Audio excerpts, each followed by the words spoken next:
இது போகும் வழியோ வெற்றி பாதை, திரும்பும் வழியோ வெற்றி பாதை, திரும்பிய இதயத்தை அடைந்திடும் பயணம் இது.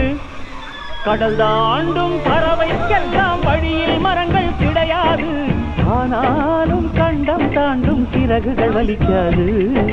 மலையேறும் எறும்பின் கால்கள் வெயிலை மிதித்து உடையாது, மனதோடு காதல் வந்தால் மனிதா தடையேது.